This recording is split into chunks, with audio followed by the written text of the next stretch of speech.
澳大利亚西悉尼大学位于澳大利亚悉尼市西部，由3个分校、6个校区组成，是澳大利亚最大的综合性大学之一。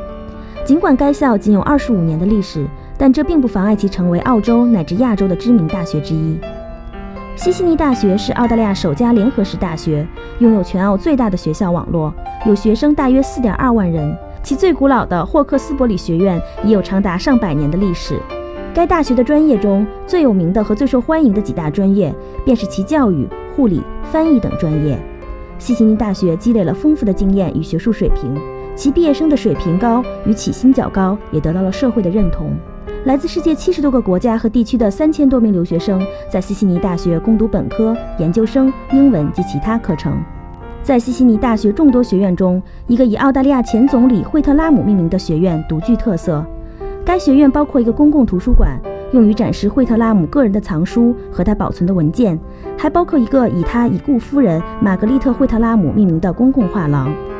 今天接受人民网采访的是西悉尼大学的校长葛班尼教授。Hi, Vice Chancellor. Thank you for taking the time to do this interview with us. So maybe first of all, you would like to say hi to the audience and introduce yourself a bit. Thank you.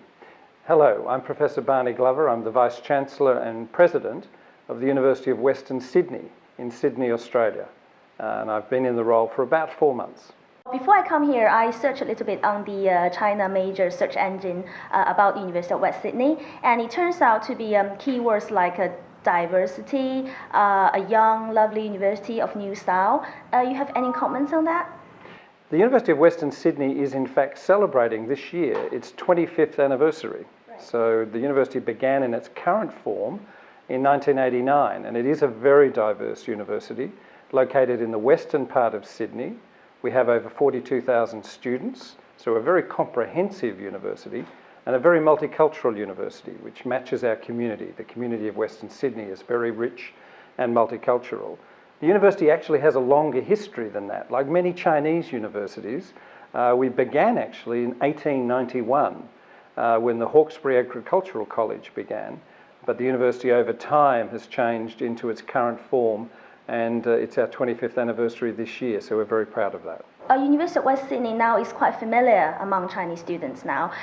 As you said, a long history. Maybe you have other interesting, important information about the university that you would like to share with us. As I said, the University of Western Sydney is a very comprehensive Australian university, and we have won awards for the excellence of our teaching and learning. And we have won the Australian University Teacher of the Year 2 years in a row, the only university that's ever done that. So we're very proud of that. We're a university that's spread over many campuses in Western Sydney, and we have a number of areas of research strength as well. So we're also a very research active university in areas like the environmental sciences, in agriculture, in culture and society, in languages and linguistics, in neuroscience, in health and medicine, as well as in infrastructure engineering and in complementary medicine. We have very strong research in traditional Chinese medicine at the University of Western Sydney and students studying traditional Chinese medicine. Yeah, you talked about the language and medicine. I know that interpretation, translation, and medicine, maybe also agriculture, are your famous course. What do you think it is make these courses so unique in your university? Well, the University of Western Sydney is a university with a long history supporting its region, the Greater Western Sydney region.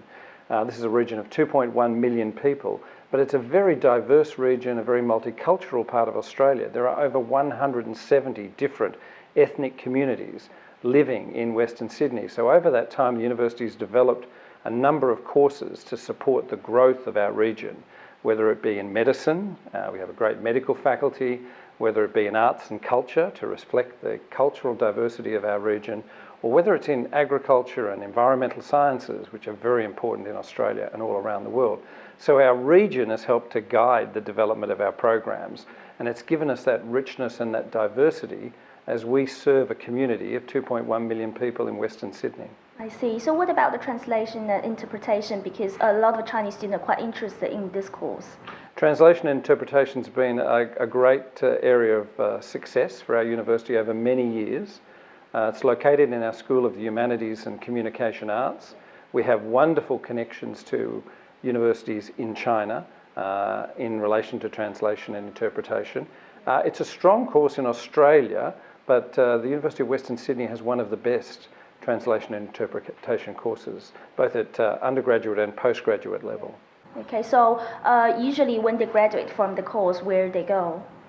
The graduates into a range of areas, both into government positions, some into the diplomatic service, others into business, where companies, particularly Australian companies and overseas companies, have an interest, of course, in working in Asia and in China in particular, and translation and interpreting services are very, very important in those sort of careers and those sort of businesses. So there's a variety of areas that those graduates can work in. I see. So let's go back to the research and development. So currently, what are the major achievements university has made in this area, and also what cooperation you have with China? I guess there must be.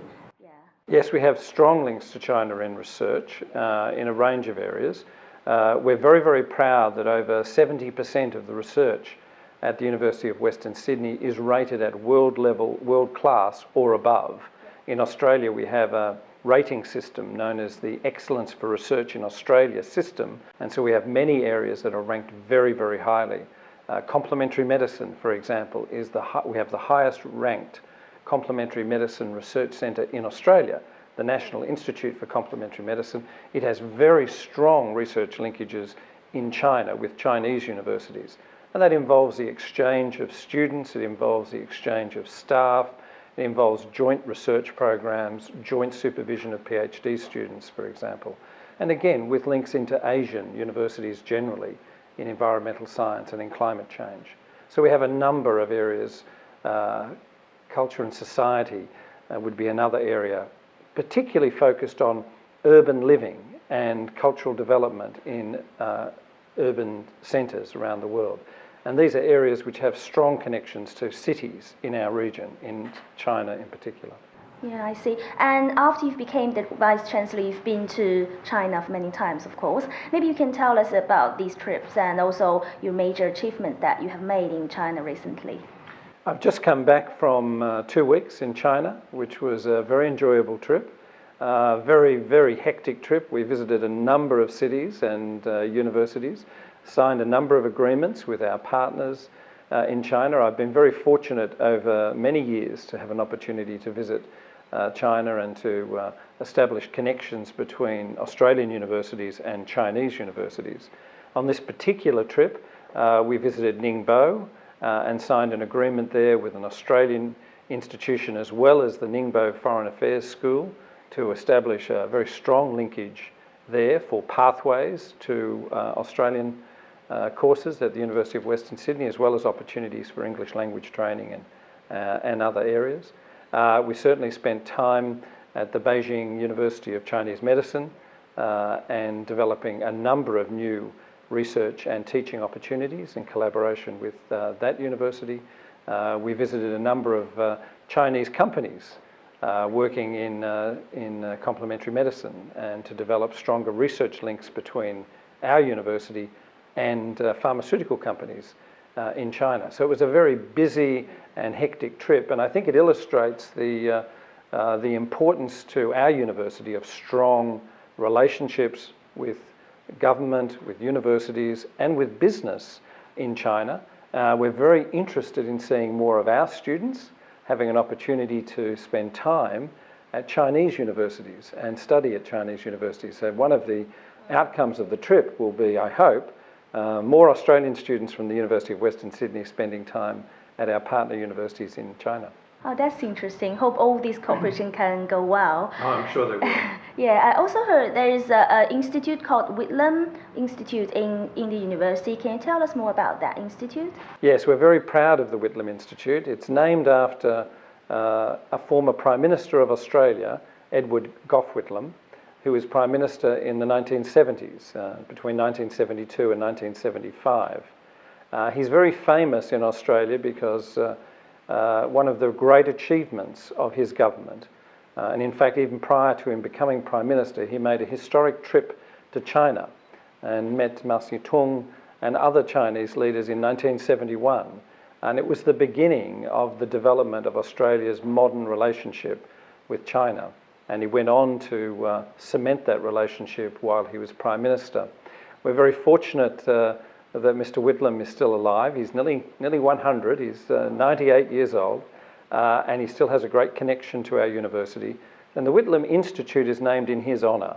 It's both a library of his personal papers and other historic documents related to his prime ministership, but it's also a place of public policy and debate in relation to contemporary issues, and particularly issues relevant to our relationships in the region and of course our relationship with China. So we're very proud of the Whitlam Institute. It's a very important part of our university and it has a very special relationship with China. Let's talk a bit about Chinese students. So how many Chinese students are there now in the university, and probably what kind of support and services you have given to these students? The university has about 1,600 students born in China who are studying with us, so we're very pleased about that, but we're looking to increase the number of Chinese students that come to our university. As I said, we're also interested in our students spending more time in China. We have a range of support services for our international students and for our Australian students. As I said, we're a university of 42,000 spread across a number of campuses. So we have very, very good student support services, very good academic support services. We also have very high quality facilities on our campuses, and we also have excellent student accommodation on a number of our campuses around Western Sydney. So there are wonderful opportunities to study and live on our campuses in Western Sydney with great support from our academic staff and our support services, and we pride ourselves on the quality of support our students receive. So among all the reasons, probably you can list maybe top 3 things that you think attracts all the Chinese students here in studying this university. I think the most important thing is if you visit our campuses, as you've done today, visiting our campus here in Penrith, you get a sense of the wonderful infrastructure and the quality of the environment. We have magnificent campuses with both historic buildings as well as very modern buildings. Our teaching and research facilities are state-of-the-art, as good as you'll find anywhere in the world. So students coming to the University of Western Sydney will have high-quality, world-class facilities to study in, facilities to do research in, but they'll also be in a wonderful environment, a very safe, secure environment, a very parkland setting. And it's one of the wonderful things about our campuses. On this campus right at the moment, if you looked outside, you'd see a number of kangaroos. Right. So it's a very wonderful setting for students to study in a very relaxed way. But we're also near major centres, and I think that's another wonderful opportunity. Our Parramatta campus, very close to the heart of Parramatta. We're very close to a number of very large multicultural communities in Western Sydney. So there's a great deal of community support for students as well. So I think there are many reasons that students should be attracted to study at the University of Western Sydney. I see. So maybe at last you can talk about a future focus of the university. Yes, as the new Vice-Chancellor at the University of Western Sydney, we're very much interested in reshaping our strategic direction. We are at the moment a very highly regarded Australian university, but the next stage of our development over the next 5 years will focus on internationalisation. We're going to be much more engaged internationally in partnerships with overseas institutions, in attracting more international students to study at the University of Western Sydney, and encouraging more of our students to have an opportunity to study overseas. So internationalisation will feature very, very strongly for the University of Western Sydney. We'll also be using technology in a much more enhanced way to support our teaching and learning. We already have great technology to support our study for our students, but we'll be going even further so that we'll be at the cutting edge of the way technology can help in teaching and learning. So it's an exciting time for us over the next 5 years, very much about international outreach, very much about collaboration. We're looking forward to joint research activity right through our region, and our focus is very much to the north and very much with building connections to China. Okay, thank you for taking the time, and that's all for today. Thank you. Thank you.